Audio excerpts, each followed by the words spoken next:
السلام علیکم ورحمۃ اللہ وبرکاتہ۔ نحمده ونصلي على رسوله الكريم، اما بعد فاعوذ باللہ من الشیطان الرجیم، بسم اللہ الرحمن الرحیم، رب اشرح لي صدری ويسر لي امری واحلل عقدۃ من لسانی یفقهوا قولی۔ امثال القرآن پروگرام میں آج ہم انشاءاللہ کافروں کے خرچ کرنے کی مثال کے بارے میں پڑھیں گے۔ خرچ کرنے کے موضوع پر یہ 5ویں مثال ہے۔ سورۃ آل عمران کی آیت نمبر 116 اور 117 میں اس کی تفصیل بیان ہوئی ہے۔ ارشاد باری تعالی ہے، ان الذین کفروا لن تغنی عنہم اموالہم ولا اولادہم من اللہ شیئا وَأُولَئِكَ أَصْحَابُ النَّارِ هُمْ فِيهَا خَالِدُونَ مَثَلُ مَا يُنْفِقُونَ فِي هَذِهِ الْحَيَاةِ الدُّنْيَا كَمَثَلِ رِيحٍ فِيهَا صِرٌّ أَصَابَتْ حَرْثَ قَوْمٍ ظَلَمُوا أَنفُسَهُمْ فَأَهْلَكَتْهُ وَمَا ظَلَمَهُمُ اللَّهُ وَلَكِنْ أَنفُسَهُمْ يَظْلِمُونَ۔ یقیناً وہ لوگ جنہوں نے کفر کیا، ان کے مال اور ان کی اولاد انہیں اللہ سے بچانے میں ہرگز کچھ بھی کام نہ آئیں گے، اور یہی لوگ آگ کے ساتھی ہیں، وہ اس میں ہمیشہ رہنے والے ہیں۔ اس دنیا کی زندگی میں جو کچھ وہ خرچ کرتے ہیں اس کی مثال اس ہوا کی طرح ہے جس میں سخت سردی ہو، جو ایسی قوم کی کھیتی کو جا پہنچے جنہوں نے اپنے نفسوں پہ ظلم کیا، پھر وہ اس کھیتی کو برباد کر کے رکھ دے، اور اللہ نے ان پر ظلم نہیں کیا لیکن وہ خود اپنی جانوں پر ظلم کرتے ہیں۔ ان الذین کفروا، یقیناً وہ لوگ جنہوں نے کفر کیا۔ لغت میں کفر سے مراد کسی چیز کو چھپا لینا ہے اور ڈھانپ لینا ہے۔ جہاں تک شرعی اصطلاح کی بات ہے تو اس سے مراد اللہ اور اس کے رسول صلی اللہ علیہ وسلم پر اور جن چیزوں پر ایمان لانے کا کہا گیا ہے ان پر ایمان نہ لانا، خواہ اس کے ساتھ جھٹلانے کا عمل ہو یا نہ ہو، خواہ اس میں شک و شبہ ہو یا تکبر کرتے ہوئے اس سے روگردانی کی جائے، یا حسد کرتے ہوئے یا خواہشات کی پیروی کرتے ہوئے۔ اور اس میں ایک خاص بات یہ ہے کہ حق آنے کے بعد، اس کو پہچاننے کے بعد اس کا انکار کرنا یہ کفر ہوتا ہے۔ یعنی وہ شخص جس نے حق کو پا لیا، سچائی اس کو سمجھ آ گئی، لیکن پھر اس کو ریجیکٹ کر دیا، جیسے نمرود کے سامنے ابراہیم علیہ السلام نے جب دلیل پیش کی تو تھوڑی دیر کے لیے وہ رکا، حیران ہوا، لیکن پھر انکار کر دیا۔ اور اسی طرح کی اور مثالیں بھی ہیں۔ سورۃ النمل میں آتا ہے، وَجَحَدُوا بِهَا وَاسْتَيْقَنَتْهَا أَنفُسُهُمْ ظُلْمًا وَعُلُوًّا فَانظُرْ كَيْفَ كَانَ عَاقِبَةُ الْمُفْسِدِينَ۔ اور انہوں نے ظلم اور تکبر کی وجہ سے انکار کر دیا، حالانکہ ان کے دل ان کی اچھی طرح یقین کر چکے تھے، لیکن اس کے باوجود انہوں نے کیا کیا؟ یعنی جو نشانیاں انہوں نے دیکھی اور ان کو سب سمجھا، یعنی سمجھ سب کچھ آ گیا، لیکن اس کے باوجود انہوں نے ان کو مان کے نہ دیا۔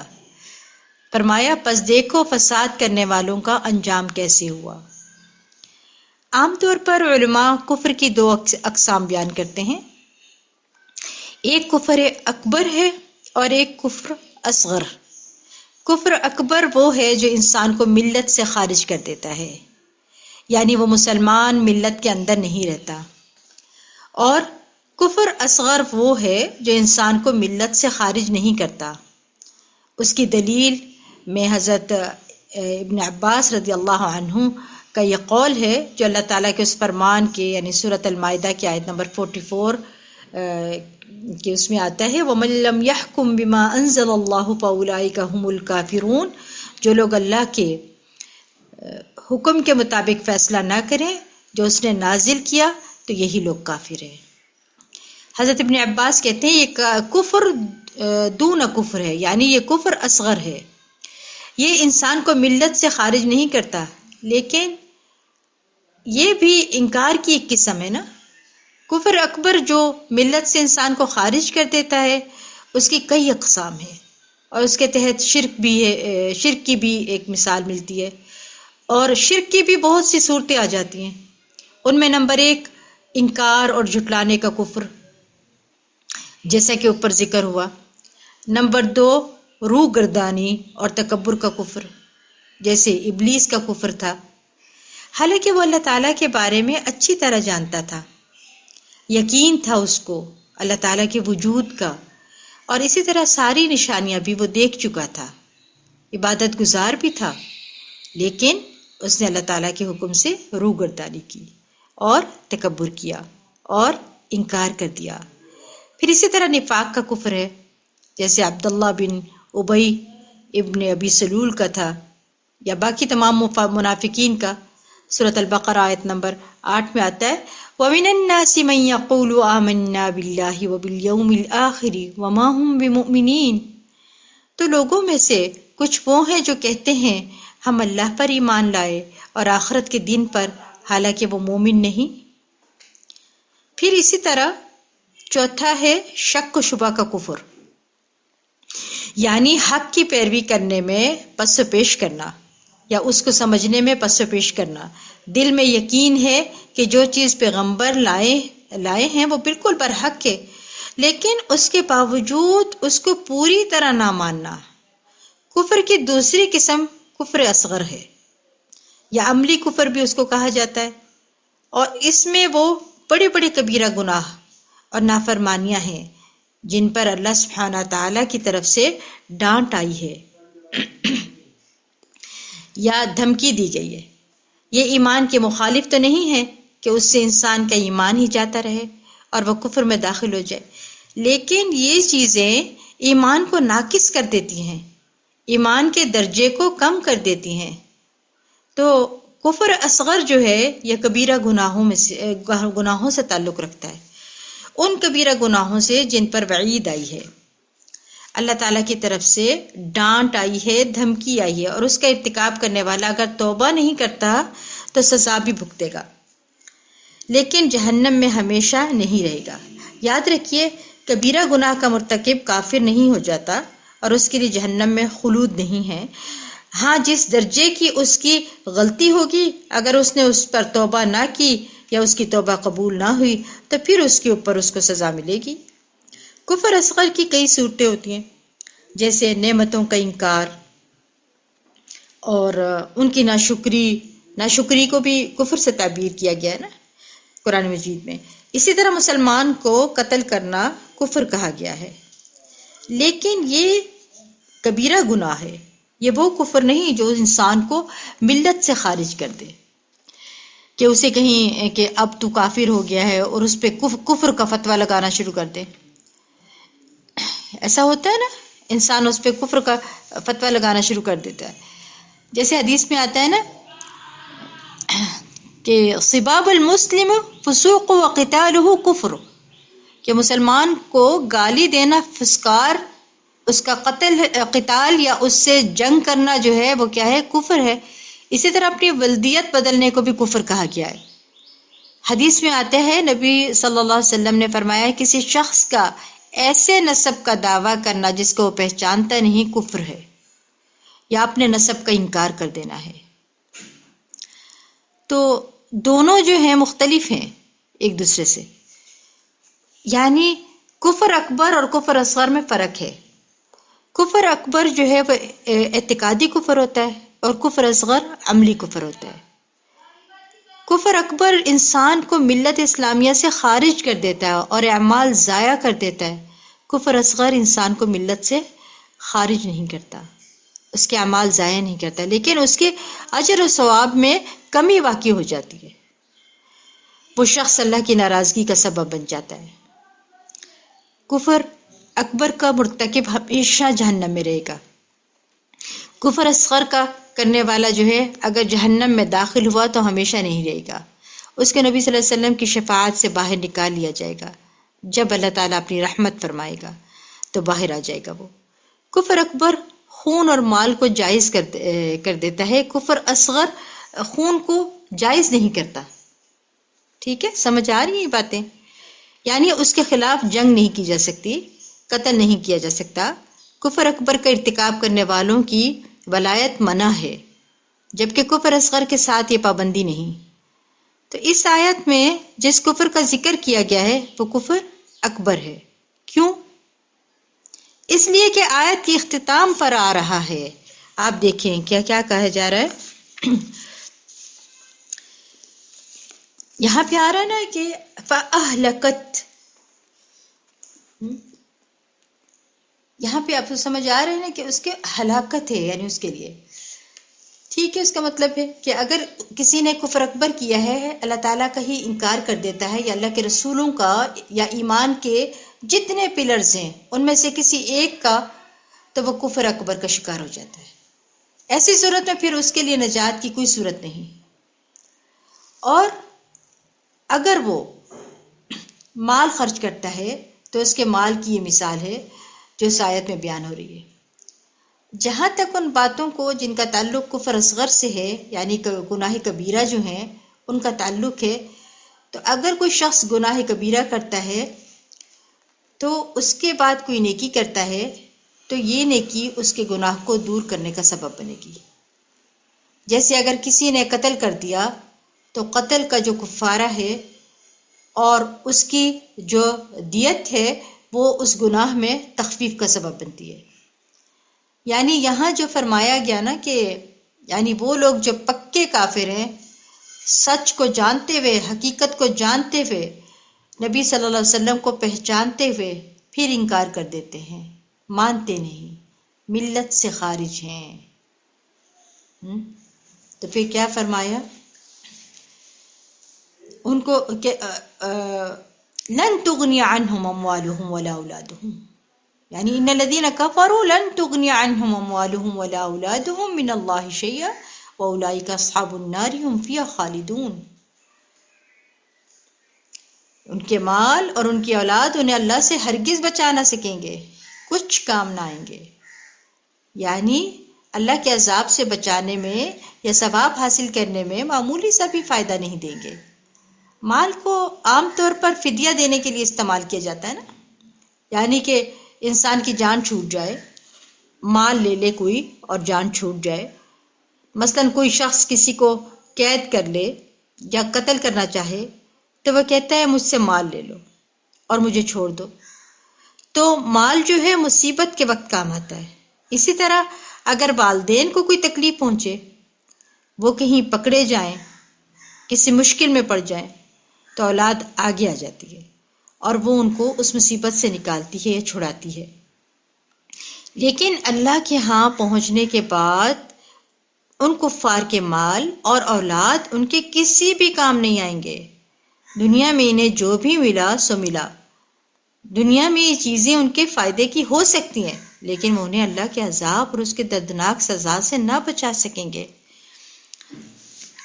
سورۃ سبا میں آتا ہے وَمَا أَمْوَالُكُمْ وَلَا أَوْلَادُكُمْ بِالَّتِي تُقَرِّبُكُمْ عِنْدَنَا زُلْفَىٰ إِلَّا مَنْ آمَنَ وَعَمِلَ صَالِحًا فَأُولَٰئِكَ لَهُمْ جَزَاءُ الضِّعْفِ بِمَا عَمِلُوا وَهُمْ فِي الْغُرَفَاتِ آمِنُونَ. یہاں پہ کیا بتایا جا رہا ہے کہ اور نہ تمہارے مال ایسے ہیں اور نہ تمہاری اولاد جو تمہیں ہمارے ہاں قرب میں نزدیک کرتے، مگر جو شخص ایمان لائے اور اس نے نیک عمل کیا تو یہی لوگ ہیں جن کے لیے کیا فرمایا، ضعف کا لفظ ہے یعنی دگنا بدلہ ہے.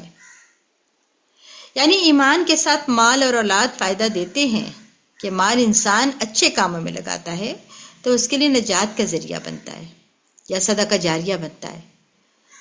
اولاد کو بھی اگر انسان اچھی تربیت کرتا ہے اور وہ اس کے مرنے کے بعد بھی نیک کام کرتی ہے، اس کے لیے دعائیں کرتی ہے، تو والدین کے لیے صدقہ جاریہ بنتی ہے.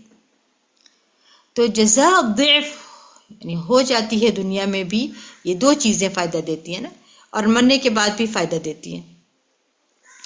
لیکن اگر کوئی شخص کفر کی حالت میں چاہے وہ شرک کر رہا ہے یا نفاق پہ ہے تو ایسے لوگوں کے بارے میں سورۃ توبہ میں فرمایا جاتا ہے فَلَا تُعْجِبُكَ أَمْوَالُهُمْ وَلَا أَوْلَادُهُمْ إِنَّمَا يُرِيدُ اللَّهُ لِيُعَذِّبَهُمْ بِهَا فِي الْحَيَاةِ الدُّنْيَا وَتَزْهَقَ أَنفُسُهُمْ وَهُمْ كَافِرُونَ۔ فرمایا کہ آپ کو ان کے اموال اور ان کی اولاد بھلے معلوم نہ ہوں، اللہ تو یہی چاہتا ہے کہ ان کے ذریعے انہیں دنیا میں سزا دے اور ان کی جانیں اس حال میں نکلیں کہ وہ کافر ہوں۔ یعنی مال اور اولاد ایسے لوگوں کے لیے ایک مصیبت یا وبال بن جاتے ہیں۔ دنیا میں بھی بعض اوقات یعنی فائدے کی بجائے الٹا وہ ان کی نافرمان ہو کر ان کے لیے اذیت اور مصیبت کا باعث بن جاتے ہیں۔ اور جہاں تک آخرت کا تعلق ہے تو آخرت میں تو یہ ملء الارض یعنی ضمیر بھر سونا بھی ان کو مل جائے اور یہ فدیہ میں دینا چاہیں تو قبول نہ ہوگا۔ سورۃ آل عمران میں فرمایا ان الذين كفروا وماتوا وهم كفار فلن يقبل من احدهم ملء الارض ذهبا ولو افتدى به اولئك لهم عذاب الیم وما لهم من ناصرین۔ بے شک جن لوگوں نے کفر کیا واقعی ان کے پاس زمین میں جو کچھ ہے وہ سب اور اتنا اور بھی دنیا بھر کا مال اور اتنا اور بھی مل جائے تاکہ وہ اس کے ساتھ قیامت کے دن عذاب سے فدیہ دے دے تو ان سے قبول نہ کیا جائے گا اور ان کے لیے دردناک عذاب ہے، اور یہ لوگ آگ کے ساتھی ہیں۔ ساتھی اسی لیے کہا گیا کہ وہ اس کے ساتھ ہی رہیں گے نا، یعنی آپ کے ساتھ ہی ان کا گزر بسر ہوگا، اب ہمیشہ کے لیے نہ اس سے نکلیں گے نہ اس سے جدا ہوں گے، کیونکہ انسان کا ساتھی وہ ہوتا ہے جو ساتھ رہتا ہے، اس کو چھوڑ کے نہیں جاتا، تو آگ ان کو نہیں چھوڑے گی۔ آگ کیا کرے گی؟ پکڑے رکھے گی۔ اسی لیے بار بار قرآن مجید میں اصحاب النار کا لفظ آیا ہے، یہ لفظ استعمال ہوتا ہے، یہاں پہ بھی یہی کچھ ہے نا، اولئک اصحاب النار ہم فیہا خالدون، وہ اس میں ہمیشہ رہنے والے، یعنی جہنم میں ہمیشہ ہمیشہ رہیں گے، کبھی بھی وہاں سے نہیں نکلیں گے، جیسا کہ سورۃ البقرہ میں بھی آتا ہے نا، كذلك يريهم الله اعمالهم حسرات عليهم وما هم بخارجين من النار۔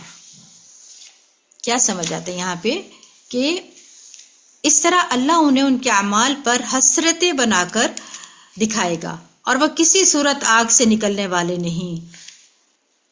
پھر اسی طرح سورۃ المائدہ میں آتا ہے یریدون ان یخرجوا من النار وما هم بخارجین منها وَلَهُمْ عَذَابٌ مُقِيمٌ۔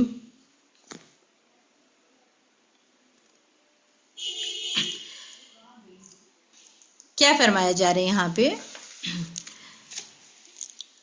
اور اللہ وہ چاہیں گے کہ آگ سے نکل جائیں کسی طرح، اور اس سے نکلنے والے نہیں، اور ان کے لیے ہمیشہ رہنے والا عذاب ہے۔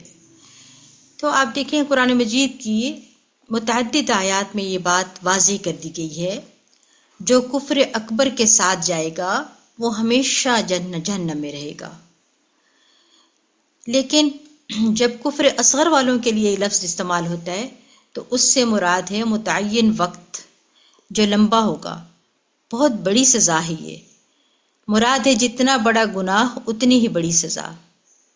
بہرحال یہ آیت واضح کرتی ہے کہ اگر کوئی انسان کفر کرتا ہے تو پھر اس کے مال اور اولاد اس کو فائدہ نہیں دیتے۔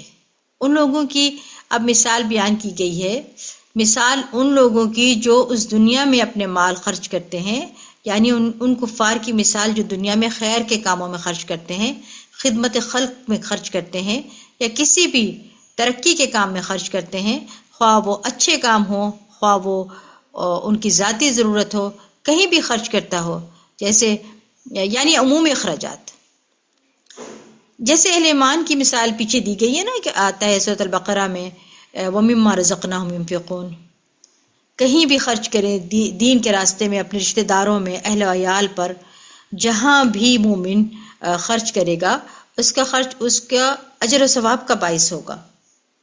مگر کافر جہاں جہاں بھی خرچ کرے، جب بھی خرچ کرتا چاہے اس سے مخلوق کو بڑا بڑا فائدہ ہو یا کوئی بھی خیر کا کام کیا، اسے کوئی فائدہ نہیں پہنچے گا. یعنی ایسے لوگوں کا خرچ کرنا جو کفر اور نفاق کے ساتھ خرچ کرے اور ان کے لیے حسرت کا باعث بنیں گے، ان کو فائدہ نہیں ہوگا. پھر آپ دیکھیں سبحان اللہ، کسی طرح کا بھی ان کو فائدہ نہیں ہو رہا ہے. آپ یعنی اس کا دوسرا معنی یوں لیں کہ اگر وہ اللہ کے راستے میں، اللہ کے راستے سے روکنے میں خرچ کرتے ہیں. بعض کا خیال ہے کہ کفار نے بدر کی جنگ میں مال خرچ کیا تھا اور اس کے بعد کی جنگوں میں بھی انہوں نے بہت مال خرچ کیا تھا اسلام کے راستے کو روکنے کے لیے. اور بدر کی جنگ میں یہ آتا ہے کہ ان کا اتنا بڑا لشکر تھا، ان کے لیے روزانہ ایک اونٹ ذبح کیا جاتا تھا جس سے وہ کھانا کھاتے تھے، اور کوئی نہ کوئی وہ اونٹ ڈونیٹ کرتا تھا ان کو اپنی فوج کے لیے. اسی طرح ابو لہب کی بیوی نے کہا تھا کہ میں اپنا ہار بیچ کر محمد صلی اللہ علیہ وسلم کی مخالفت میں لگا دوں گی. اسی طرح منافق جو تھے ان کے اندر ایمان نہیں تھا، اوپر سے کرتے تھے. تو نبی صلی اللہ علیہ وسلم جنگ کے لیے صدقات پر جب ابھارتے تو مارے بندھے الا وہم کارہون خرچ کرتے تھے. تو ایسے لوگوں کا خرچ کرنا جو اسلام کے راستے میں رکاوٹ بنے یا پھر نفاق کے ساتھ خرچ کریں، وہ ان کے لیے حسرت کا باعث بنیں گے، ان کو فائدہ نہ دیں گے. آپ دیکھیں یہ بات ہم دیکھتے ہیں سورۃ الانفال میں آتی ہے، ان الذین کفروا ينفقون اموالهم ليصدوا عن سبیل اللہ فسينفقونها ثم تكون علیہم حسرۃ ثم یغلبون والذین کفروا الی جہنم یحشرون. اب دیکھیں کتنی مثالیں آ رہی ہیں، سبحان اللہ، ساری قرآن سے آپ دیکھ رہے ہیں. کیا فرمایا ہے کہ ہم نے کس راستے میں اپنا مال لٹایا کہ ہمیں کچھ بھی فائدہ نہ ہو. چاہے پہلی امتوں میں سے یا بعد کی، ان لوگوں کے خرچ کرنے کی مثال کیا ہے؟ یہاں فرمایا کمثل ریح فیہ سر. ریح جو ہے نا شدید ہوا کے لیے استعمال ہوتا ہے، عذاب کے معنوں میں استعمال ہوتا ہے، جبکہ اس کے برعکس ریح کی جو جمع ہے وہ ریاح ہے، وہ رحمت کے لیے ہے. وہ ہوائیں جو بادل لاتی ہیں پھر بارش برساتی ہیں، انہیں جس پر سبزہ اگتا ہے، اللہ کی رحمت آتی ہے، پھر اس کے لیے قرآن مجید میں لفظ ریاح استعمال ہوتا ہے، جبکہ ریح کا لفظ عذاب کے لیے استعمال ہوتا ہے. پھر وہ مغلوب ہوں گے، کیا فرمایا، اور جن لوگوں نے کفر کیا وہ جہنم کی طرف اکٹھے کیے جائیں گے. چاہے پہلی امتوں میں سے یا بعد، ان لوگوں کی خرچ کرنے کی مثال کیا ہے؟ ان کے خرچ کرنے کی مثال ایک ہوا کی طرح ہے. اور قرآن مجید میں ریح کا لفظ جو ہے وہ کیا ہے؟ عذاب کے لیے استعمال ہوتا ہے نا، ایسی ہوا جس میں شدید ٹھنڈک ہوتی ہے. اور سر کا لفظ جو ہے آ رہا ہے نا، سر کا، یہ سر جو ہے وہ سریر یعنی ضرر اور صریخ آواز کو کہتے ہیں. تو سرون کا ایک معنی یہ ہے کہ ایسی آندھی ہوتی ہے جس میں چیخ بھی ہوتی ہے، ایسی ٹھنڈی ہوا جس کی چیزیں بھی سنائی دے رہی ہوتی ہیں. آپ نے بہت ایکسپیرینس کیا ہوگا، بعض اوقات آواز چلتی ہے تو جو ہے وہ گراؤنڈز میں کیا ہوتا ہے، چھوٹا سا بھی کچھ سوراخ ہو تو اس میں سے وہ جب گزرتی ہے ہوا تو بہت شور ہوتا ہے، درختوں سے ٹکرا کے بھی گزرتی ہے تو بہت شور ہوتا ہے. اسی طرح یہ معنی بھی کیا گیا ہے کہ ایسی آندھی اور آواز جو برداشت نہ کی جا سکتی ہو. کبھی کبھی جو گرج اور کڑک کی آواز ہوتی ہے وہ بھی اس میں شامل ہو جاتی ہے. اور ایک معنی یہ ہے کہ جلانے والی ہے، یعنی ایسی آندھی جس میں آگ ہوتی ہے، جیسے پیچھے بھی ہم پڑھ چکے ہیں نا، اعصار فیہ نار، یعنی وہ شدید ہوا جس کے اندر آگ بھی ہو. تو علماء اس بارے میں 3 باتیں کرتے ہیں. سرون سے مراد منجمد کرنے والی سردی، سخت ٹھنڈک جس کو پالا بھی کہا جاتا ہے، یا ایسی خوفناک آواز جو ناقابل برداشت ہو، یا جلانے والی آگ. اور ایک قول یہ بھی ہے کہ اس سے مراد شدید گرمی ہے جو پھلوں کو جلا دیتی ہے. دیکھا جائے تو شدید سردی بھی اور شدید گرمی دونوں ہی کھیت کے لیے نقصان دہ ہوتے ہیں. یہ سخت ٹھنڈی ہوا اور یہ سخت قسم کی تیز آندھی یا سخت قسم کی ہوا جسم کے ساتھ آگ بھی شامل ہو جائے، یعنی جس کے ساتھ آگ بھی شامل ہو جائے. تو ایسی ہوا جو منجمد کر دینے والی ہوتی ہے وہ نقصان دیتی ہے، اور ہلکی بارش جو ہوتی ہے وہ فائدہ دیتی ہے، پھل پھول اگتے ہیں. لیکن سخت ٹھنڈی ہواؤں سے کونپلے وغیرہ جل جاتی ہیں. تو جو سرد علاقوں میں رہتے ہیں ان کو اس بات کی اچھی سے سمجھ آ رہی ہوگی.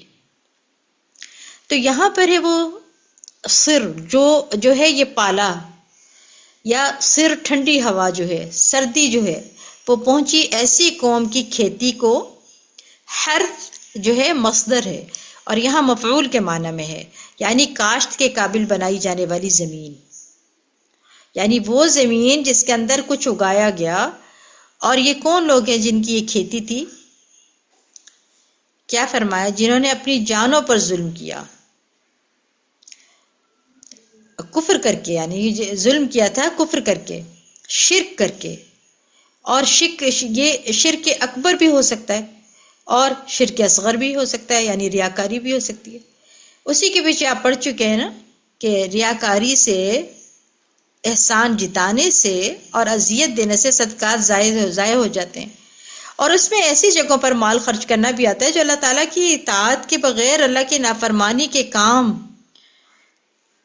جو کفار چونکہ ایمان اور اخلاص سے محروم ہو جاتے ہوتے ہیں نا، تو اس وجہ سے وہ اپنے آپ پر ظلم کرتے ہیں. اور اس ظلم کے ساتھ جو بھی کام وہ کرتے ہیں، جو بھی وہ کھیت لگاتے ہیں، جو بھی وہ بظاہر فائدے کا کام کرتے ہیں، وہ سب آخر میں ضائع ہو جانے والا ہے. ایک ٹھنڈی ہوا آتی ہے تو اس کو جلا کے رکھ دیتی ہے. فَأَهْلَكَتْ سے مراد یہ کہ کافر کا صدقہ، خیرات، رفاہی کاموں میں خرچ کرنا، یہ سب آخرت میں بیکار ہو جائے گا، بے فائدہ ہوگا، ضائع ہو جائے گا. اس سے سارے عمل جو ہیں ان کے خرچ کرنے اور ان کے نتیجے کو ان لوگوں کی کھیتی سے تشبیہ دی گئی ہے جنہوں نے اپنی جانوں پر ظلم کیا. جو کھیتی دیکھنے میں سرسبز اور شاداب تھی لیکن سخت ہوا نے اس کو برباد کر دیا.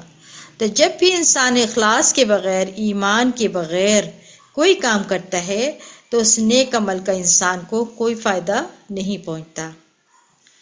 اسی طرح آخرت کو سامنے نہ رکھ کے جو کام کیے جاتے ہیں صرف دنیاوی فائدوں کے لیے، مثلاً اس نے جو ہے وہ کام نیکی کا، اس میں کام نیکی کا ہی ہے، آپ کی نیت بھی بڑی اچھی ہے، لیکن آپ اس سے صرف دنیا کا وقتی فائدہ چاہتے ہیں، آخرت میں فائدہ نہیں دے گا.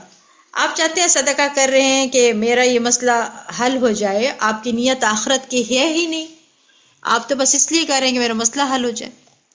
تو پھر یہاں تو مل جائے گا، اس کا فائدہ آگے نہیں ملنے والا، کیونکہ قرآن مجید میں آتا ہے کہ یہ شرط ہے وہ مومن ہو کہ جو آخرت کا ارادہ کرے اور اس کے لیے کوشش کرے، جیسی کوشش کرنی چاہیے، تو ان لوگوں کی کوشش قابل قدر ٹھہرے گی. اور اللہ نے ان پر ظلم نہیں کیا، وہ خود اپنے اوپر ظلم کرتے تھے. ظلم کا معنی ہوتا ہے کسی چیز کو اس کے مقام سے ہٹا کے رکھ دینا.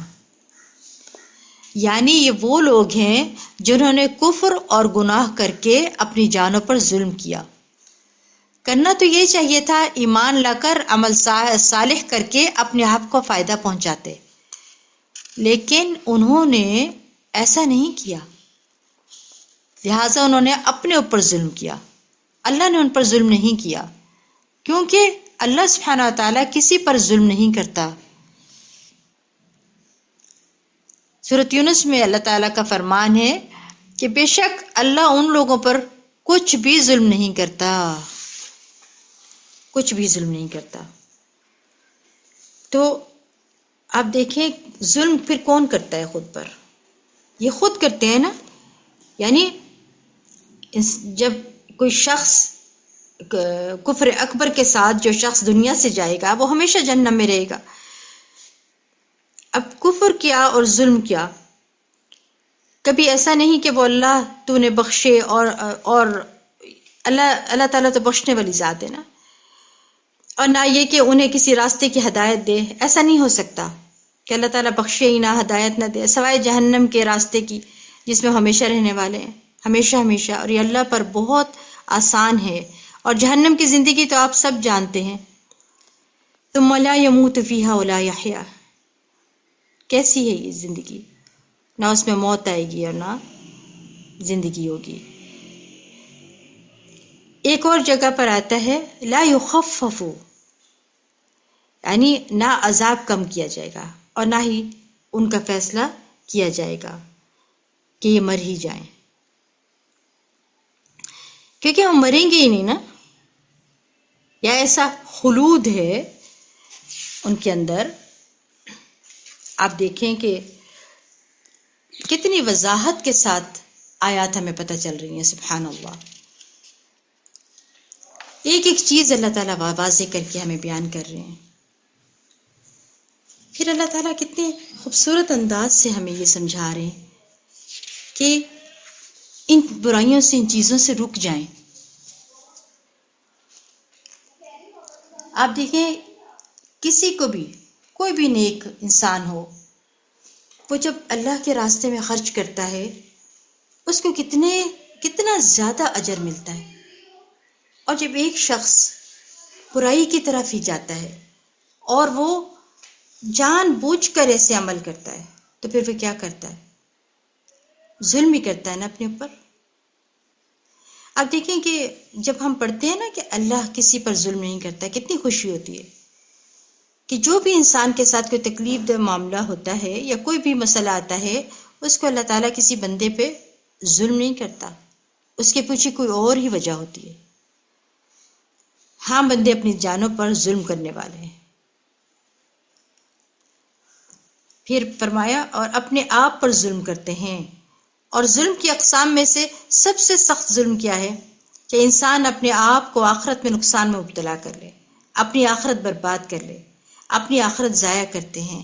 یعنی آپ دیکھیں کہ دنیا میں انسان کو کوئی بھی نقصان ہوتا ہے تو وہ کسی نہ کسی طرح سے ٹوٹ جاتا ہے، یا وہ چیز دوبارہ مل جاتی ہے، یا دوسرے لوگ اس کی مدد کر دیتے ہیں، اس کو اپنے پاؤں پہ کھڑا کر دیتے ہیں۔ لیکن کچھ اپنی آخرت ہے تو گویا اس نے سب کچھ گوا دیا، جب اس کی آخرت کے لیے کچھ بھی نہیں رکھا۔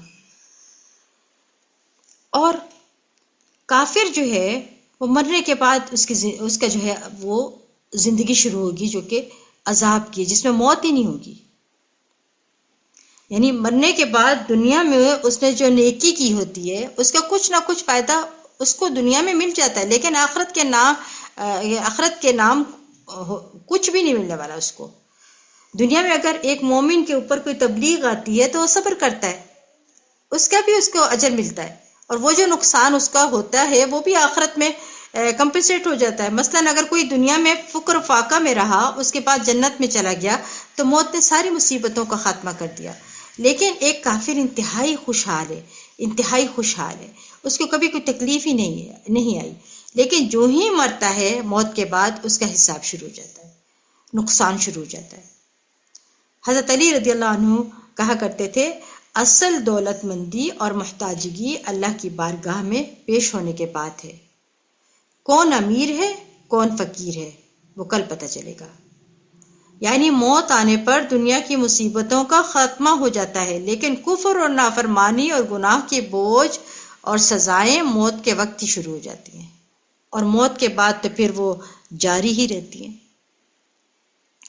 تو بنیادی طور پر اس مثال میں اللہ سبحانہ تعالیٰ نے یہ بات واضح کر دی ہے کہ کفر کے ساتھ اپنی جان پہ ظلم کرتے ہوئے انسان جب کوئی کام کرتا ہے، خواہ وہ کتنا بڑا نیکی کا کام ہو، محتاجوں کی مدد کرے، مظلوموں کی مدد کرے، بے سہارا لوگوں کی مدد کرے، صلہ رحمی کرے، ہسپتال بنوائے، کنویں کھدوائے، دیگر رفاہی کام کرے، وہ اپنے غلط دین کو پروموٹ کرنے کے لیے خرچ کریں. جیسے کہ آپ دیکھتے ہیں کہ کرسچن مشنریز بڑی بڑی اماؤنٹس خرچ کرتے ہیں، تو یہ سارے اخراجات ان کو قیامت کے دن کوئی نفع نہ دے گی. اسی طرح دوسرے لوگ بھی، ان کی کھیتی اسی طرح برباد ہو جائے گی کہ جس طرح دنیا میں آپ کسی ہرے بھرے کھیت کو دیکھتے ہیں کہ سخت سردی نے اس کو تباہ کر کے رکھ دیا.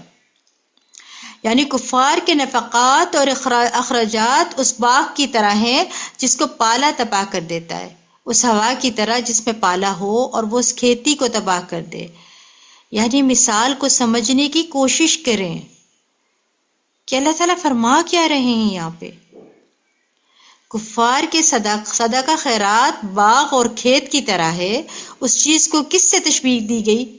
یعنی ان کے اعمال جو ہیں بظاہر نیک اعمال، صدقہ خیرات، یہ کیا ہے؟ جیسے ایک باغ، کسی کا چھوٹا گارڈن ہوتا ہے، کسی کا بڑا ہوتا ہے، کسی کا چھوٹا موٹا کچن گارڈن ہوتا ہے. تو اگر کسی نے دنیا میں بہت بڑا باغ بھی لگایا لیکن ساتھ کفر ہے اور خوبصورت باغ لگا ہے اور اس میں ہر طرح کی بیلیں، ہر طرح کے میوے ہیں، ساری سہولتیں ہیں، سب کچھ دیکھ کے دل خوش ہو جاتا ہے. دل کیا ہے؟ خوش ہو جاتا ہے. لوگوں کے کام ایسے ہوتے ہیں کہ جن کو دیکھ کر انسان رش کرتا ہے.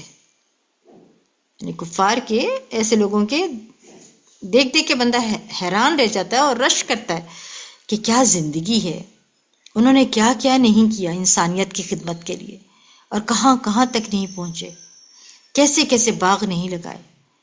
ایک باغ نہیں، کئی باغ لگائے.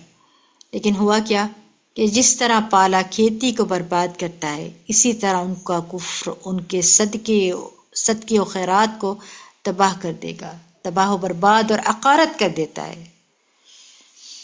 سر کیا ہے؟ کفر. اور قیامت کے دن اس کھیتی سے کچھ بھی حاصل نہ ہوگا. بہت سے لوگ کہتے ہیں نا کہ فلاں نے اتنے خیر کے کام کیے، وہ بھی جنت میں نہیں جائے گا. فلاں نے یہ کام کیا. یعنی آپ دیکھیں، نام لے لے کے کہتے ہیں مختلف شخصیات کے جو دنیا میں بڑے بڑے کاموں مشہور ہیں. تو پھر ان کے جو ہے نا دل میں کیا خیالات ہیں، کیا سوچتے ہیں کہ انہوں، جیسے ہمارے یہاں زلزلہ آیا تھا تو کتنے لوگوں نے بڑھ چڑھ کے کیا تھا، تو کہتے تھے ان کو اجر نہیں ملے گا. کہیں کہ نہیں، ان کو نہیں ملے گا. اللہ تعالیٰ کہتے ہیں نہیں ملے گا. تو یہ کیا سوال کیا کرتے ہیں، ان کے دل میں کیا خیالات آتے ہیں کہ یہ ظلم نہیں ہے، یہ ان کی ساری محنت ضائع ہو جائے. اللہ نے ظلم نہیں کیا. اللہ کیا کہہ رہے ہیں؟ میں ظلم نہیں کرتا. اللہ نے ظلم نہیں کیا، انہوں نے خود اپنے اوپر ظلم کیا. اصل سچائی کو نہیں پہچان سکے، یا پہچانا تو انہوں نے کسی بھی وجہ سے اس کو نہیں مانا. چاہے تکبر تھا، چاہے حسد تھا، چاہے خواہشات تھی، چاہے کچھ بھی تھا. تو جیسے ٹھنڈی ہوا چلتی ہے اور لگا لگایا باغ جو ہے وہ برباد ہو جاتا ہے، پیلا پڑ جاتا ہے. یا تیز آندھی آتی ہے اور اس میں آگ بھی، اور وہ جل کے کھیت رہ جاتا ہے، سارا کھیت جو ہے وہ کہ جل کے رہ جاتا ہے، تو باغ والا ہاتھ ملتا رہ جاتا ہے، شدید حسرت کا شکار ہو جاتا ہے. اسی طرح قیامت کے دن وہ اپنے اعمال کو جو برباد دیکھیں گے تو کیا کہیں گے؟ کف افسوس ملتے رہ جائیں گے.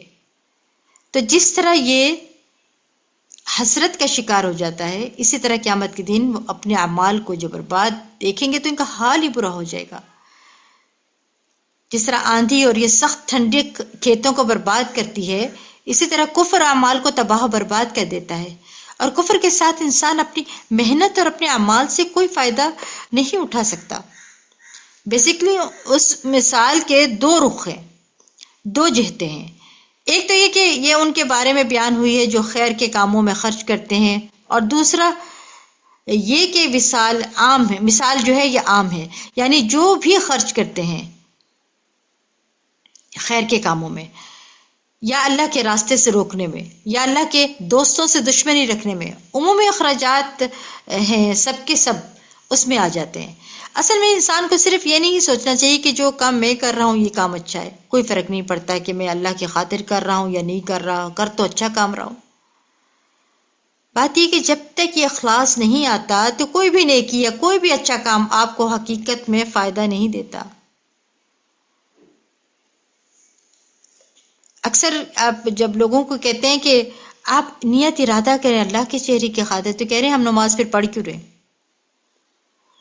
ہم قرآن کیوں پڑھتے ہیں، پھر ہم اچھے کام کیوں کر رہے ہوتے ہیں۔ بات یہ نہیں، آپ کی نیت بہت معنی رکھتی ہے۔ ایسے نہیں کہ مشین کی طرح کام کرتے چلے جا رہے ہیں، آپ کا اخلاص بھی دیکھا جائے گا۔ پھر کیا ہے کہ وقتی طور پر دیکھ کے آپ اس باغ کو خوش ہو سکتے ہیں، اپنی اچیومنٹس کو دیکھ کے انسان خوش ہو سکتا ہے، لیکن اگر اس طریقے پر اس نے وہ جو کام یعنی وہ کام نہیں کیا جس کو کرنا چاہیے تھا، تو پھر انسان کی کوششوں اور محنتوں کا وہ پھل نہیں ملے گا جو وہ خود توقع رکھ کے بیٹھا ہوا ہے۔ اور وہ کیا ہیں وہ چیزیں؟ وَبَدَا لَهُم مِّنَ اللَّهِ مَا لَمْ يَكُونُوا يَحْتَسِبُونَ، وہ چیزیں سامنے آئیں گی قیامت کے دن جس کا انہیں خیال بھی نہ تھا۔ تو اس مثال سے کئی باتیں پتہ چلتی ہیں۔ ایک بات تو یہ ہے کہ صدقے کا فائدہ بھی پتہ چلتا ہے انڈائریکٹلی، کہ صدقہ فائدہ مند چیز ہے اگر اس کو صحیح طور پر کیا جائے، اور اگر اسے صحیح طور پر نہ کیا جائے تو وہ نقصان دہ ہے۔ یعنی انسان کے اعمال میں سب سے افضل عمل کیا ہے؟ صدقہ۔ حضرت عمر رضی اللہ عنہ کہتے ہیں مجھے بتایا گیا کہ اعمال آپس میں فخر کرتے ہیں، تو صدقہ کہتا ہے میں تم سب سے افضل ہوں۔ اور پھر یہ کہ صدقہ اللہ کے ہاں بڑھتا بھی ہے، لیکن کفر اور شرک کی وجہ سے، نفاق کی وجہ سے، نیت کی خرابی کی وجہ سے وہ اللہ کے ہاں بڑھنے کی بجائے اور انسان کے لیے الٹا وبال کا باعث بنتا ہے۔ صدقہ سے عمومی طور پر مال میں اضافہ ہوتا ہے، لیکن یہاں اصل زر پی جاتا ہے، یعنی پروفٹ تو پیچھے رہا، اور جسے یقین ہو کہ اس کو بدلہ ملے گا وہ خرچ بھی ضرور کرتا ہے۔ حسن بصری کہتے ہیں جو اللہ سے بدل کے حاصل ہونے کا یقین کر لیتا ہے وہ لوگوں کو عطیہ دینے میں سخاوت کرتا ہے، دیتا چلا جاتا ہے کہ یہ آج میں دے رہا ہوں، یہ مجھے واپس ملنا ہے، اس کا بدلہ اللہ کے پاس ہے، یہ کہیں نہیں جا رہا، یہ میرا ہی ہے۔ یعنی اگر میں نے کوئی چیز کسی اور کے ہاتھ میں رکھ دی تو بظاہر اس کے ہاتھ میں چلی گئی، لیکن پھر بھی وہ میری ہی ہے۔ میں نے کسی کو دی ہے، یعنی وہ چلی تو گئی میرے ہاتھ سے، لیکن پھر بھی وہ میری ہے، کیونکہ وہ واپس آئے گی اور کئی گنا زیادہ بہتر ہو کے واپس آئے گی۔ تو اس لیے دینے والے کا کچھ بھی نہیں جاتا، کوئی نقصان ہی نہیں ہوتا، اس لیے دل کھول کر دیں، یہ لوٹ کے آنے والا ہے بڑھوتی کے ساتھ آپ کے پاس۔ اور پھر آپ دیکھیں کہ دینے سے برکت بھی ہوتی ہے اور انسان کو اطمینان بھی حاصل ہوتا ہے، فرشتوں کی دعائیں بھی ملتی ہیں۔ ہر روز جب صبح ہوتی ہے تو 2 فرشتے دعا کرتے ہیں، حدیث میں آتا ہے مفہوم ہے، ایک کہتا ہے اللہ دینے والے کو نعم البدل دے، اور دوسرا کہتا ہے اے اللہ کنجوس کے مال کو برباد کر دے، یعنی جو نہیں دیتا اس کی بربادی کی دعائیں کرتا ہے۔ آپ خود سوچئے سارا دن وہ فرشتہ یہی دعا کرتا رہے تو پھر انسان کا پھر کیا حال ہوگا؟ پھر کہتے ہیں بہت اچھا بزنس چل رہا تھا، اچانک پتہ نہیں کیا ہوا۔ آپ اللہ کے راستے میں کتنا دے رہے تھے اپنے بزنس میں سے؟ جو بخیل انسان ہے اس کے لیے کیا کرتا ہے؟ دعا کرتا ہے وہ۔ پھر یہ کہ صدقے سے جو ہے آسانیاں بھی ملتی ہیں، لیکن وہ جس نے دینا یعنی آپ دیکھیں دیا نافرمانی سے بچا اور اس نے سب سے اچھی بات کو سچ مانا۔ جیسے بات ہے نا، یہ میں ترجمہ پڑھی تھی آیت کا، اما من اعطى وصدق بالحسنى، یعنی ایمان لایا تو یقیناً ہم اسے آسان راستے کے لیے سہولت دیں گے۔ اسی طرح یہ ہے کہ بلا اور مصیبتوں کو ٹالتے ہیں کیا چیز؟ صدقہ۔ اگر کافر بھی صدقہ کرے تو اس کو دنیا میں اس کا فائدہ پہنچتا ہے، اس کی مصیبت دور ہوتی ہے۔ تو یہ ہر خاص و عام کے لیے ہے، مومن کافر سب کے لیے، لیکن مرنے کے بعد فائدہ نہیں ہوگا۔ تو یہ مثال آگے کے بارے میں ہے، اور جسے کہ آپ جانتے ہیں کہ صدقہ میں مال تو ہے ہی، لیکن ہر وہ چیز جو انسان پروسیس کرتا ہے، یعنی وہ صدقے میں شامل ہو جاتی ہے۔ مادی اشیاء آتی ہیں، سونا چاندی ہے، جانور ہے، اور اسی طرح دیگر چیزیں بھی، جیسے نیکی کا ہر کام صدقہ شمار ہوتا ہے۔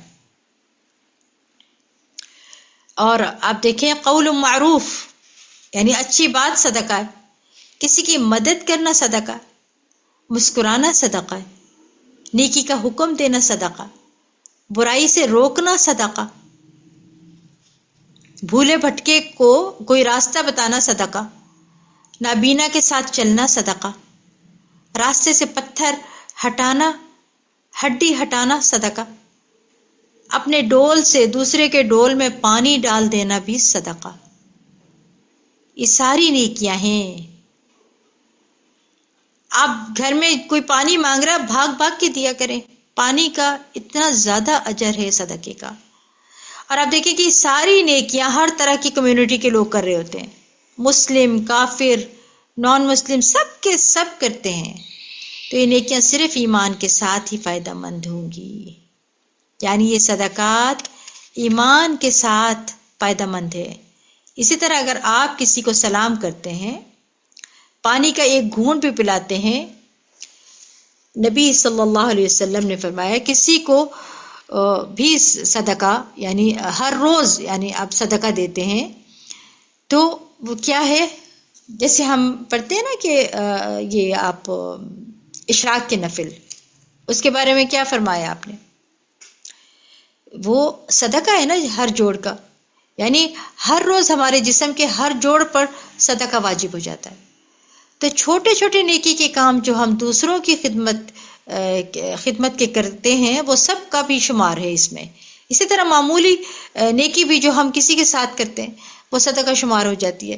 نبی صلی اللہ علیہ وسلم نے فرمایا کسی نیکی کو حقیر نہ سمجھا کرو، اگرچہ کسی کو ایک رسی ہی دے دو، یا کسی کو جوتی کا تسمہ دو، یا اپنے ڈول میں سے کسی پانی مانگنے والے کے برتن میں پانی ڈال دینا۔ پھر اسی طرح خندہ پیشانی سے ملنا، سلام کرنا، لوگوں کو انس اور محبت دینا، ان کی وحشت دور کرنا، کسی کی تنہائی کو دور کرنا۔ نبی صلی اللہ علیہ وسلم نے فرمایا نیکی کے کسی کام کو معمولی نہ سمجھنا۔ کسی اداس آدمی کو جو تنہائی اور خوف محسوس کرے ان سے اپنائیت کرو، یعنی آپ کو معلوم ہے کہ کوئی شخص بالکل اکیلا ہے، بالکل اکیلا ہے، تو کیا کریں اس کے ساتھ؟ اس کو وقت دیں، اس کے ساتھ بیٹھا کریں، خاص طور پہ جب آپ کے گھر میں کوئی بزرگ ہوتے ہیں، سب اپنے اپنے کاموں میں لگے ہوئے ہیں، تو ان کو آپ وقت دیں۔ تو یہ سب کچھ کیا ہے؟ صدقہ ہے۔ یہ اپنے گھر کے بزرگ ہوں یا کوئی اور ہو، کوئی بھی بندہ تنہا ہے تو یہ بھی آپ کے حق میں صدقہ لکھا جاتا ہے۔ اپنے گھر والوں پہ خرچ کرنا، خادم کو کھانا کھلانا، بیوی کو پانی پلانا، یہ بھی صدقہ شمار ہوتا ہے۔ پھر شجر کاری کرنا، درخت لگانا، یہ بھی صدقہ ہے۔ جس مسلمان کو مسلمان نے کوئی پودا لگایا، اس درخت سے جو بھی کھائے گا، جو بھی، وہ اس کے لیے صدقہ ہوگا۔ جو اس سے چوری کیا گیا ہے وہ بھی صدقہ ہے، یعنی لوگ توڑ کے لے گئے، جو درندوں نے کھایا یا پرندوں نے کھایا وہ بھی صدقہ ہے۔ یعنی کسی قسم کی کوئی بھی کمی ہوگی، کیڑا ہی کھا جائے بے شک، وہ بھی صدقہ ہو گیا۔ لیکن کیا ہے اس کے ساتھ؟ ایمان شرط ہے، ایمان تو لازم ہے نا۔ میں یہ ساری باتیں آج اس لیے بیان کر رہی ہوں کہ یہ سارے چھوٹے چھوٹے کام ہم دن بھر کرتے رہتے ہیں، کوئی نہ کوئی، کبھی کسی موقع پہ، کبھی کسی موقع پہ، اور صرف ہم نہیں کرتے، ہر قسم کے لوگ کرتے ہیں، لیکن فائدہ ان سے کون اٹھائے گا؟ جو ایمان رکھتا ہوگا، جو اللہ کے لیے اخلاص رکھتا ہوگا، اور جو کر کے احسان نہ جتائے اور دوسرے کو اذیت نہ دے. اسی طرح قرض دینا کسی کو، لوگوں کے درمیان صلح کرانا صدقہ ہے. اپنے شر سے دوسروں کو بچانا صدقہ ہے. تو ایک بات تو یہ سمجھ میں آتی ہے کہ انسان چھوٹے چھوٹے کاموں میں نیت اچھی رکھتا ہے، اللہ کی رضا رکھے اپنی نیت میں، تو اخلاص رکھے، ایمان کے ساتھ کرے. وہاں بھی ایمان کی شرط لگائی تھی. پھر آپ دیکھیں کہ جو یعنی آپ کوئی بھی کام کریں، کوئی سوالی آپ کے پاس آ جائے، آپ اس کو خالی ہاتھ نہ لوٹائیں. اور پھر یہ بھی ہے کہ کچھ جو لوگ ہیں کہتے ہیں کہ ہمارے ساتھ نان مسلم ہے لیکن وہ ہمارے ساتھ روزے رکھتے ہیں، یعنی اگر وہ مسلمانوں کے ساتھ پورے پورے روزے بھی رکھ رہے ہیں تو پوچھتے ہیں کیا ان کو ثواب ملے گا؟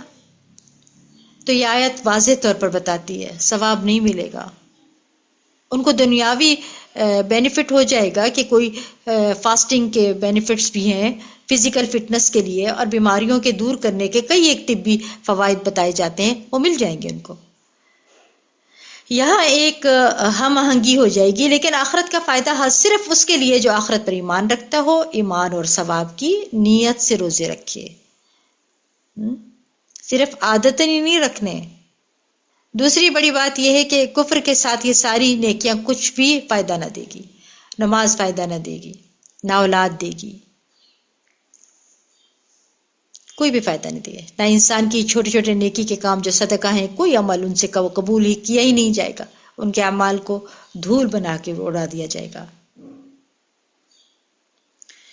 کیا کہا جا رہا ہے؟ والذین کفروا اعمالهم کسراب. وہ لوگ جنہوں نے کفر کیا جس سے پیاسا پانی خیال کرتا ہے نا، جیسے آپ دیکھیں کہ سیراب کو دیکھتے ہیں تو کیا ہوتا ہے، آپ کو لگتا ہے وہ پانی ہے میرے سامنے بالکل، یہاں تک کہ جب اس کے پاس آتے ہیں تو کچھ بھی نہیں پاتے. اور بات جو ہم اس آیت سے سیکھ رہے ہیں وہ یہ ہے کہ ظلم کرنا جو ہے اپنی جان کے ساتھ، وہ مطلب کتنا برا ہے. یعنی ظلم جو ہے وہ نقصان دہ ہے. سب سے پہلے ظلم ہے جو انسان اپنے اوپر کرتا ہے کفر کر کے، شرک کر کے، کیونکہ جن میں شرک کا یعنی آپ دیکھیں کیا فرمایا ہے، لظلم عظیم. شرک کیا ہے؟ لظلم عظیم. کسی اور انسان پر ظلم کرنا، کسی کے جسم، مال، عزت، آبرو میں تکلیف پہنچانا، کسی کے اوپر آپ بلا وجہ بیٹھ کے اپنے دماغ سے سوچ سوچ کے تہمتیں لگانا کہ وہ فلاں فلاں کے ساتھ کھڑا تھا تو فلاں فلاں کر رہا تھا، یہ سب کچھ کیا ہے؟ ظلم ہی تو ہے. بدسلوکی کرنا، یہ سب ظلم کے اندر آتے ہیں. تو شرک جو ہے سب سے بڑا ظلم ہے، لظلم عظیم، جو ناقابل معافی ہے. پھر اسی طرح کفر بھی ظلم ہے، نفاق ظلم ہے، ریاکاری کے لیے کام کرنا یہ بھی ظلم ہے، یعنی اپنے اوپر ظلم ہے.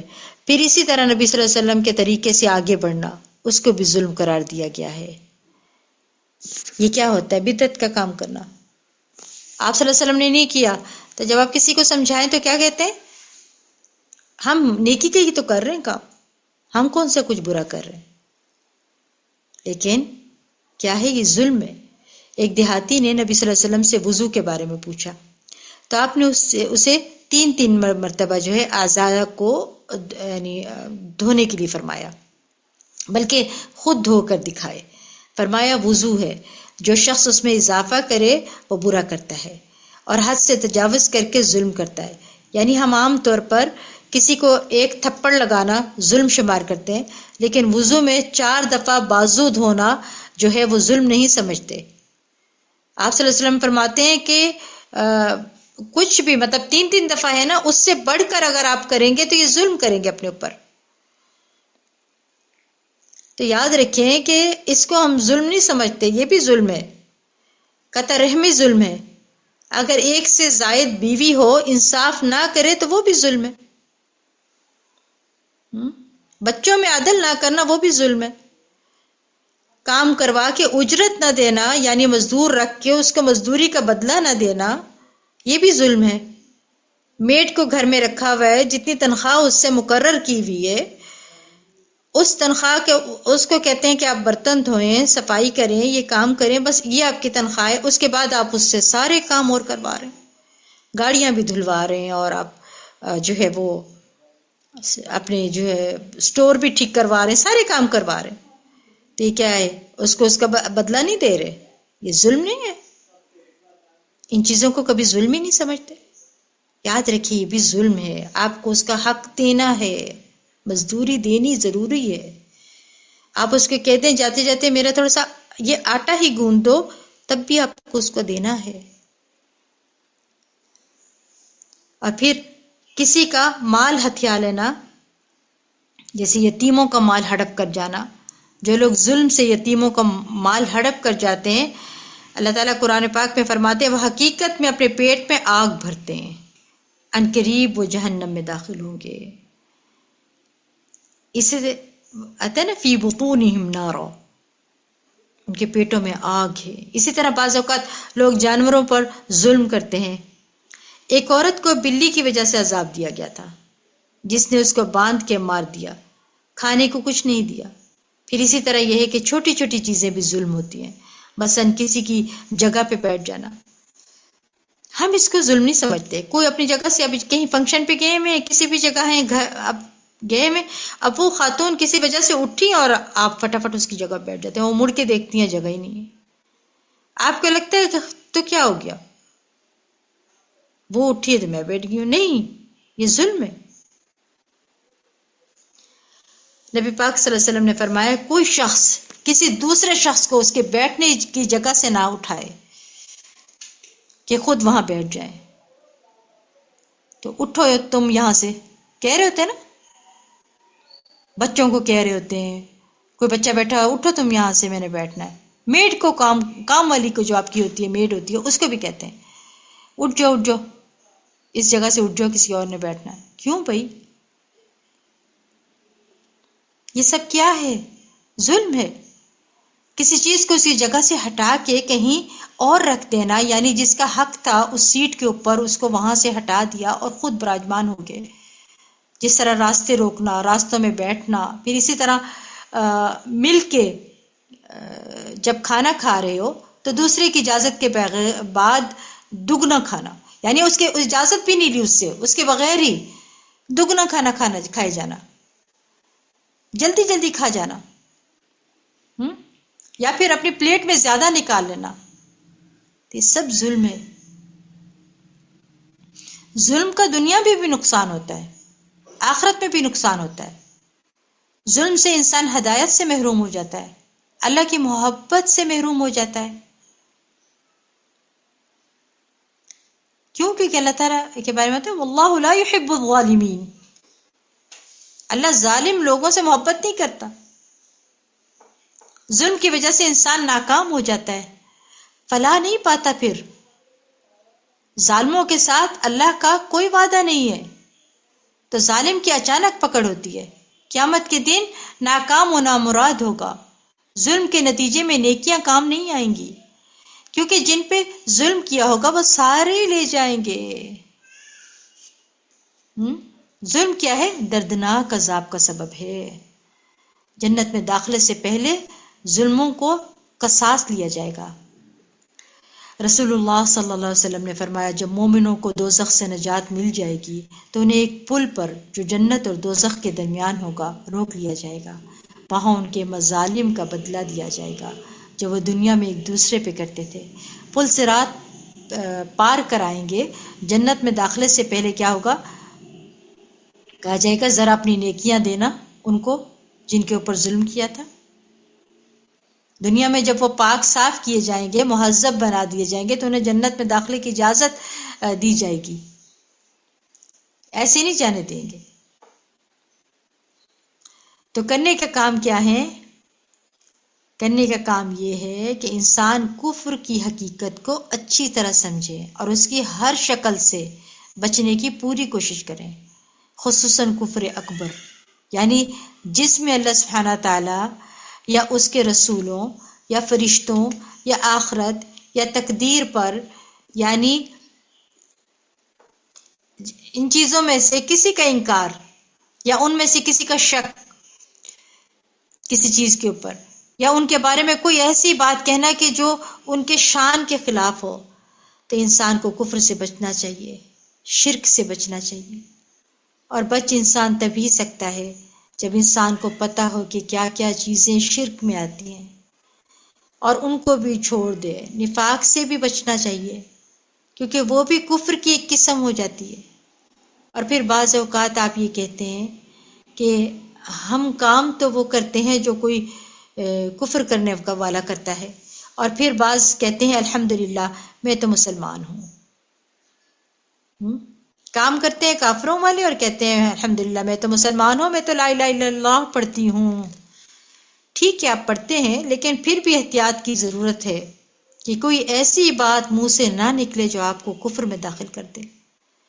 کوئی ایسا عمل نہ کر لیں جو کفر میں ظلم کی طرف لے جائے. ڈرتے رہنا چاہیے. آپ دیکھیے ابراہیم علیہ السلام، حضرت ابراہیم علیہ السلام نے ہجرت کی، کعبہ بنایا، اپنی اولاد کو وہاں بسایا، ساری دنیا سے نکال کے وہاں لے گئے کہ یہاں کوئی شرک نہ ہو. آپ تصور کر کے کیا کہتے ہیں، یعنی تصور کریں کہ وہ کیا کہتے ہیں، ان کو توحید پر ہی ہوں گے. یعنی انہوں نے اپنے ذہن میں ایک چیز بنا لی تھی کہ میں ایسی جگہ چھوڑ کے جا رہا ہوں جہاں شرک نہیں ہے، تو پھر یہ انشاءاللہ کیا ہوں گے، توحید پر ہی ہوں گے. اور انہیں آپ کو دیکھیں، آپ کو کیا پتا کہ آگے والی جنریشن کیا کرے گی، ان کو تو نہیں پتا تھا نا. تو خود بھی اور اپنی اولاد کے لیے بھی اس سے یعنی بچتے رہنا چاہیے. پھر اسی طرح مرتد ہونے سے علمی کفر کی ایک قسم ہے کہ آپ مسلمان گھرانے میں پیدا ہوئے لیکن آپ پہ جو ہے وہ کیا کرتے ہیں، کسی بھی چیز کا انکار کر دیتے ہیں. تو آپ کو لگتا ہے کہ ہم مسلمان گھرانے میں پیدا ہوئے، ہمارے ساتھ تو کچھ نہیں ہوگا. نہیں، ظلم ہے. اسی طرح شرک سے بچنا چاہیے اور اپنی ساری کوششوں کو آخرت پر مرکوز کر دینا چاہیے. تو اللہ سبحانہ تعالی ہمیں صحیح معنوں میں توحید پر قائم رہنے کی توفیق دے اور اپنے اعمال کو برباد کرنے سے ہمیں بچائے. کہ اللہ تعالیٰ ہمیں توفیق دے کہ ہم ایسے اپنے اعمال کو برباد نہ کر لیں. اس بات سے ہم بچیں. دنیا ایک امتحان کی جگہ ہے اور اس میں ایسے امتحان آتے ہیں جن کی طرف انسان کی کبھی توجہ بھی نہیں ہوتی، کبھی اس طرف خیال ہی نہیں ہوتا، لیکن اچانک وہ گھر کر بیٹھتا ہے. تو کیا ہے، محتاط زندگی بسر کرنے کی ضرورت ہے. ہمیشہ اپنے احتساب کرتے رہنا چاہیے. اور اس کی مثال ایسے ہے کہ جیسے ایک پودا آپ لگاتے ہیں نا، تو اس کے ساتھ گھاس پھوس اگاتی ہے. اگر آپ اس کو نہیں نکالیں گے تو وہ پودا مضبوط نہیں ہوگا. بالکل اسی طرح جب ہم کوئی صدقہ کرتے ہیں، یعنی صدقہ کرتے ہیں، یا ہم کوئی نیکی کا کام کرتے ہیں کوئی بھی، تو اس کے ساتھ کچھ ہمارے نفس کی خرابی آ جاتی ہے. تو لوگوں کی تعریفیں، اپریسیشن جو تھی وہ بھی بگاڑ پیدا کرتی ہے نا. اسی لیے منع کیا گیا زیادہ تعریفیں نہ کیا کریں. اس سے کیا ہوتا ہے، بگاڑ پیدا کرتی ہے. تو انسان کی ساری زندگی پھر وہ بیج اکھاڑتے اکھاڑتے وہ جو بیج لگے ہوئے ہیں ان کی گزر جاتی ہے. یہ احتساب کا عمل ہے اپنے ساتھ. یعنی بعض اوقات ایسا ہوتا ہے کہ انسان کوئی وسائل اس کو زیادہ مل جائے، مال زیادہ آ جائے یا اور کوئی اتھارٹی مل جائے تو وہ اوور کانفیڈنٹ ہو جاتے ہیں، بے وجہ کی خود اعتمادی آ جاتی ہے. یہ اس کے لیے ہلاکت ہے، یعنی ہلاکت کی چیز بن جاتی ہے. کوئی اتھارٹی مل جائے، کوئی عہدہ مل جائے، کوئی کچھ بھی مل جائے تو اس سے کیا ہوتا ہے، گھمنڈ پیدا ہو جاتا ہے. دولت مل جائے تو ساتھ فخر آ جاتا ہے، کوئی مقبولیت مل جائے تو ساتھ فخر آ جاتا ہے. انسان اپنے آپ کو بڑی چیز سمجھنا شروع کر دیتا ہے. جب لوگوں کی نظروں میں آتا ہے تو ہر انسان کو چاہیے کہ وہ پھر اپنا احتساب کرتا رہے. یعنی ساتھ ساتھ دیکھتا رہے کہ میں کہیں پھسل تو نہیں رہا. یہ بہت ضروری ہے. آپ اپنا محاسبہ نہیں کریں گے تو پھر کیا ہوگا؟ لوگوں کو تو بہت زیادہ کٹہرے میں کھڑا کر کے آپ فیصلہ کرتے رہتے ہیں. خود کو بھی کر کے دیکھا کریں، کہیں میں تو نہیں ظلم کی طرف جا رہی، میں تو نہیں کہیں بھٹک رہی. خود کو اپنے آئینے میں دیکھیں نا خود، تو آپ کو پتہ چلے کہ میں کہاں کھڑی ہوں. اپنا محاسبہ کر کے دیکھا کریں کہ جو میں عمل کر رہی ہوں کیا میرے رب کی رضا والے ہیں، میرے اللہ کو پسند ہے. لوگوں سے پوچھنے کے بجائے، جیسے کسی نے مجھ سے سوال کیا، وہ تیار ہو کے آئیں اور آ کے مجھے کہنے لگی کہ دیکھیں میں باہر جا رہی ہوں، میں کیسی لگ رہی ہوں. دنیا دار خاتون تھی، جو حال حلیہ تھا. میں نے ان کو ایک ہی جواب دیا، میں نے کہا آئینے کے سامنے چلے جائیں اور وہاں جا کر دیکھیں کہ آپ رب کو کیسی لگ رہی ہیں. آپ کو خود جواب مل جائے گا کہ آپ کیسی لگ رہی ہیں. اپنا محاسبہ کریں. اللہ نے مہلت دی ہے، زندگی ہمارے پاس ہے، فائدہ اٹھا لیں. رمضان کی گھڑیوں میں اللہ سے استغفار کریں، اپنے اندر تقوی پیدا کرنے کی کوشش کریں، ظلم سے بچیں، بدعات سے بچیں، شرک سے بچیں. اور شرک کیا ہے؟ آپ صلی اللہ علیہ وسلم کی حدیث سے کیا پتہ چلتا ہے؟